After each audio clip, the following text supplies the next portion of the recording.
such as those between Damon and Western Avenues, where old world charm coexists with things a little more offbeat.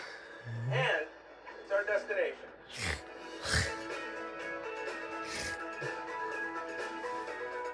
Heading west on the number 66 Chicago Avenue bus, you'll find Ukrainian Village, a neighborhood where old traditions live on and new trends are popping up, making Yuki Village one of the city's most interesting and upcoming areas. Take the number 66 to Damon, and that's where you'll find Roto Fuji, a shop that could best be described as a toy store for grown-ups who are still young at heart. Roto Fuji is a designer toy store in Delaware. We sell toys created by artists. While these plastic and vinyl toys are fun to look at, they aren't necessarily things you play with. The store mostly attracts young adults who collect the toys as artwork. On the weekends, it's not unusual for us to have people from 5 states and 2 countries come through the store, so it's really awesome.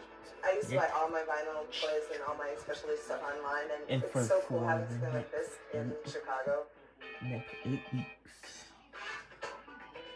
Roto Fuji's toys range from desktop figures to full-size models, and they can cost anywhere from a few dollars to a few $100. Some of the most popular toys are little ones that come in a blind box. You're buying a box, but you don't know specifically which figure's in it, so there's kind of a mystery element to it, and what they call chase figures or mystery figures that aren't even shown on the package, and sometimes they're usually more rare. In addition to selling toys, the store serves as a gallery for local artists.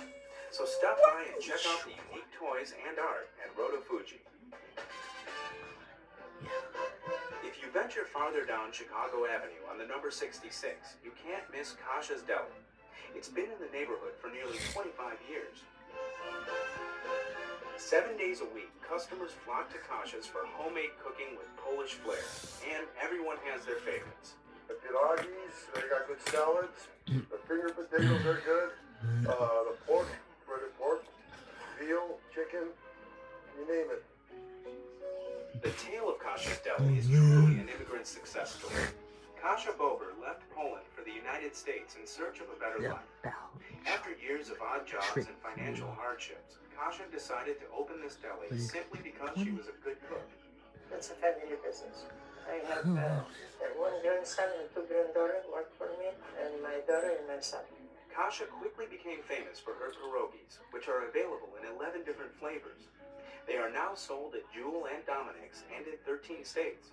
Her pierogies have been voted as the best in Chicago 4 times, but it's the compliments from customers that Kasha cherishes. Somebody said, I love the pierogi, they are the best. I always buy in Jewel store. It was nice. Continuing west on Chicago Avenue to Western, you're going to find the new home of Liz's Pet Shop, another longtime resident of Ukrainian Village.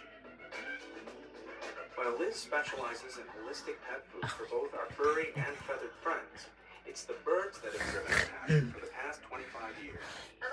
But this isn't your average bird store. Here, birds are raised by Liz from the time they're chicks, and she won't let just anyone take one of her birds home. It's a matchmaking thing, and I love it. You would have to come in, spend time with it. I'd have to find out if you had an apartment or a house. Liz buys her birds from special breeders, and all of them are checked out by an avian veterinarian before they're sold. Liz also takes great care in making sure that her birds feel loved. Now this is an African gray. This is a Congo, 6 months old. It'll be going home very soon. But the people are coming in at least once a week. They do bond with this baby, okay? And I mean, usually grays aren't this affectionate, but see, we've worked hard with it. In addition to bonding, buying a bird, and picking up food, at Liz's you can also buy bird clothes. This is for the bigger parrots. Now this is the summer attire, okay? And then we have for after 5. You can take your bird out to the field. So step off the number 66 Chicago Avenue bus in Ukrainian Village, where you'll find hip toys, ethnic cuisine, or a place to mingle with some feathered friends.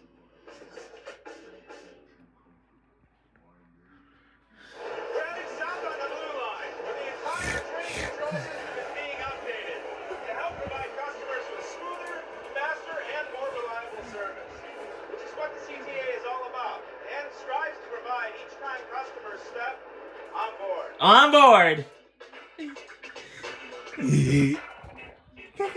Service along the Blue Line from Forest Park Station to Jefferson Park Station is getting a major boost. The CTA is upgrading the Season train 5 control until system 5. and the power supply along a 20-mile stretch of track. The current system has been in place for more than 40 years, and upgrades will help to improve the Severe reliability diligence, of anyway. service for Blue Line customers. 3 different branches of the Blue Line operate through the Dearborn subway during weekday rush hours, so efficient traffic management is critical to providing smooth rail service. The train control system helps to ensure the safe operation and movement of trains. They also allow operators to maintain the appropriate speed and distance between trains in the Dearborn subway, as well as along the Forest Park and O'Hare branches of the Blue Line. The project also provides new train control and power supply systems for the connection of the Red and Blue Line subway tunnels in preparation for the new rail station planned for 108 North State Street. The old system was cutting edge when first installed several decades ago and has essentially served as a traffic signal system for subway trains. It's remarkable that it's lasted and served us well for 55 years, but the time has come to replace it with something state-of-the-art. So what we're doing is we're removing the old We had automatic bacon. clock signal lights, which you can see when you We stand had on it. the We had- platform, we and had- replacing We them had with a state-of-the-art cab signal system, which is what we have throughout the rest of our railroad. The improved technology featured in the new system includes built-in safeguards and more detailed information displayed directly in the cab for the operator.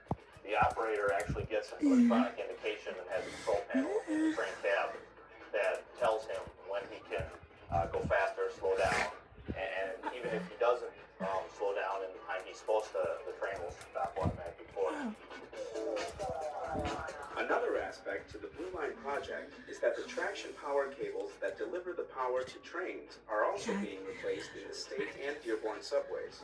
A person who purchases an old house and they want to improve their electrical service, it's the same thing here. It's time that we replace the traction power cable, provide for better service, especially in light of the fact that we're operating newer, heavier trains.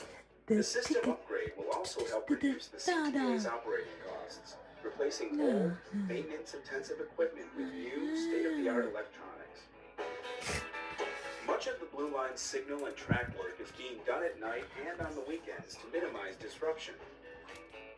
The project is expected to be completed in 2009, and while many of the upgrades won't be visible to customers, the reliability of Blue Line service will improve, as the CTA will be able to improve the efficiency with which trains are navigated through the system. Most customers won't notice a lot of difference in what they see every day, but they will notice a huge difference in the performance of the railroad.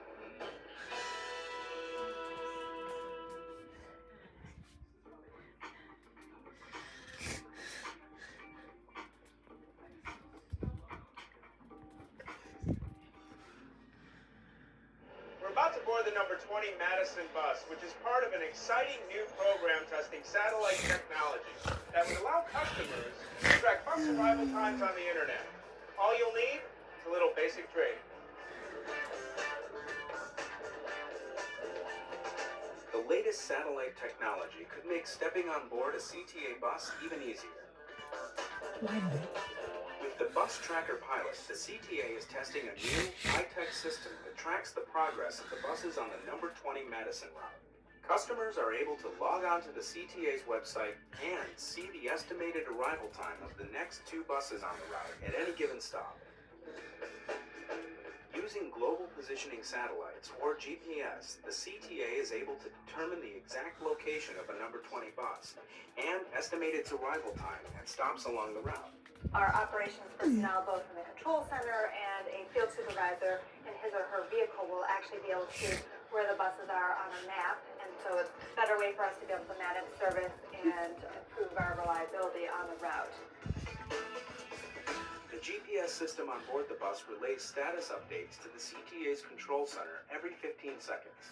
In turn, a monitor inside the bus then allows operators to receive route information from the control center. While being able to monitor bus movements improves CTA service, it also helps customers in other ways. By logging on to www.ctabus.tracker.com on any device with internet access, customers on the number 20 Madison route can see on a map and on a grid when a 20 bus is expected at a specific Madison Street bus stop. If you're at work and you're getting ready to go home, you can check it before you turn off your computer and see, oh, the bus is going to be coming. It's predicted to arrive in 5 minutes. That might give you enough time to get down to your bus stop and make that bus. In addition to monitoring bus progress, customers can set an alarm or pop-up on the website to notify them when a bus reaches a certain stop on the route. If you are at, for example, Madison and Halsted, and you set that alarm at Ogilvie Station, then that will give you enough time, perhaps, to get out to the bus stop. Even without internet access, you can find out when the next bus is coming right at the stop. As part of the pilot, a message sign has been mounted on the westbound bus shelter at Madison at Jefferson. It tells customers when the next 2 buses are expected to arrive. This is great. I love it. The CTA's Bus Tracker pilot will run until the end of the year. During this time, the CTA will be collecting and evaluating feedback from customers and evaluating the performance of the technology.